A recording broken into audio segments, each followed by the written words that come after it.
So it's very late here.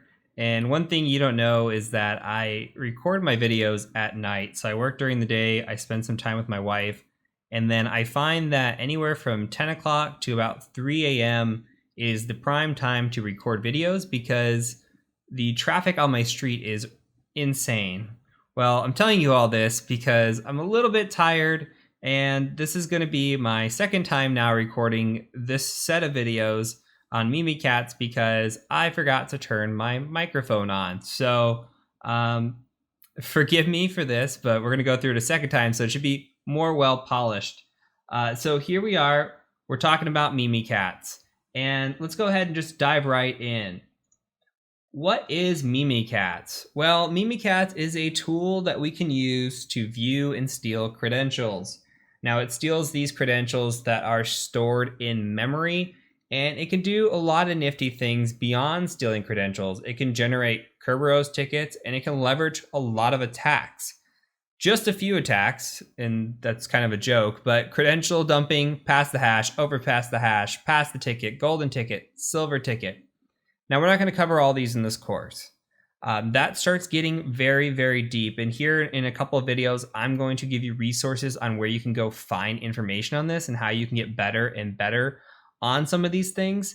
But for now, my only recommendation is just to cover what I think is important for, again, for an interview. And then the more about this that you can learn about these extra attacks that you're seeing here, then the better off you're going to be in your interview. But I don't want to overwhelm you with advanced techniques that's going to just possibly leave you confused. So we're going to keep it with the basics for now, and then you can feel free to dive deeper once you have more comfortability in this topic.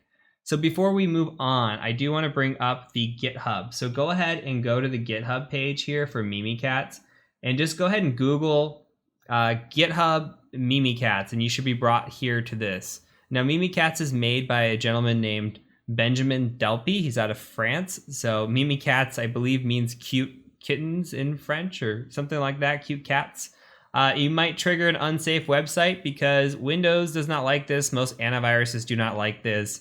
And this is made to dump credentials on Windows, right? So there's a cat and mouse game that's going on right now with Windows. And I'm going to show you how to utilize this tool. We're going to talk about some strategies with it, and we're going to play around with it. The only caveat that I'm going to say is it's going to work here and now for the video. By the time that you watch this and you download it, there's a possibility that a patch on Windows might break it, and then they have to update the patch on Mimikatz side, and it's kind of a back and forth game. But as of right now, it's working. And this is a tool, again, that is going to get caught. You can see already unsafe website. If you just download this and upload it to a machine, chances are it's going to get picked up. There are other tools out there that can utilize this. One is called Invoke-Mimikatz. It's a PowerShell tool. Now you can either run that on disk, meaning that you can upload that to a computer, or you can run that via what's called IEX, which is a way to just download files via PowerShell, and you can download and execute without ever actually touching the disk. Those are some advanced strategies, or just thinking more to the next steps that you might want to start looking into. Other strategies too are obfuscation and hiding that you're actually running Mimikatz. Now, again, as I said earlier in the course, I can show you how to do that and how we do it nowadays, but it's just going to become outdated. It's this cat and mouse game, and it changes all the time. So I'd rather show you what the tool can do, what it's capable of, and let you do this research a little bit on the outside and learn what more attacks are out there.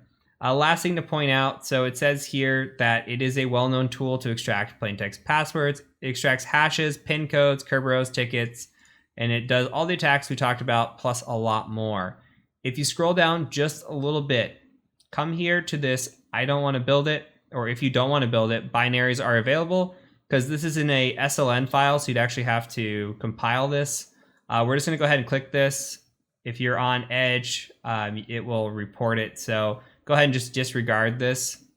And right here, we are currently on this 2019 November 11th, or November 25th. So go ahead and just download that. you may have to download this. You may have to disable Defender if you're downloading it directly to your machine or your antivirus. My suggestion is to download it directly to your domain controller. So go ahead and put this on the domain controller. So from here on out, what we're going to assume is we're going to assume that we have compromised the domain controller, and we're going to talk about what we can do once we compromise it, why we're doing that, and what some attacks are that we can use for persistence, specifically a golden ticket and what a golden ticket is capable of. So let's go ahead and meet in the next video where we actually explore what we can do with this tool, and then we'll kind of take it from there.